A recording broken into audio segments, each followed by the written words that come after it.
room 313, Lena had just landed her first job out of college, an assistant archivist in a small-town museum tucked in the mountains of Sagada.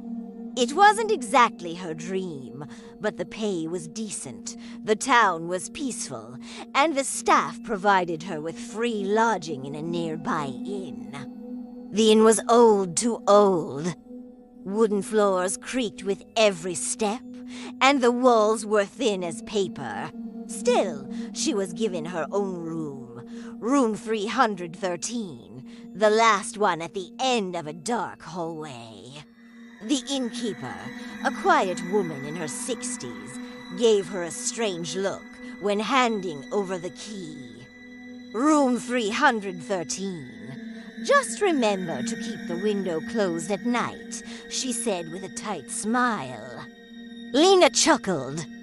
Why, just do it, the woman replied. And if you hear knocking, no matter how soft, don't answer. That night, after unpacking, Lena sat by the window. It faced the forest. No houses, no lights, just trees that swayed in the fog. The air was cold. She thought about the warning and locked the window anyway, just in case. Around 2:46 a.m., she awoke suddenly. Knock, knock. Her heart stopped. It wasn't coming from the door.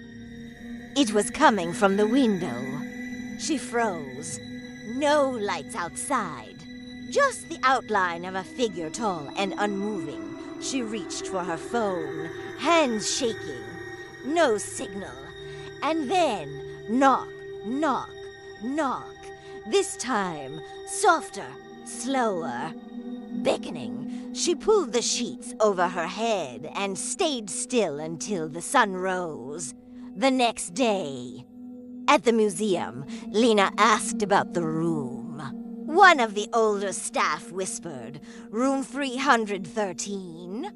Oh, didn't they board that up? Apparently, decades ago, a young girl named Corina stayed there. She was an artist who often painted the forest.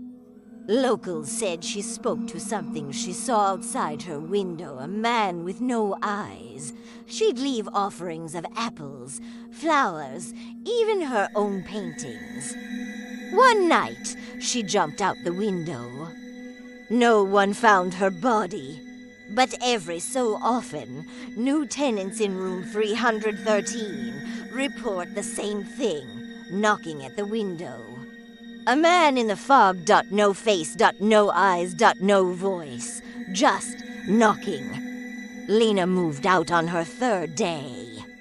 She never told anyone what she saw the night before she left. But she left a note under the pillow. He was inside last night.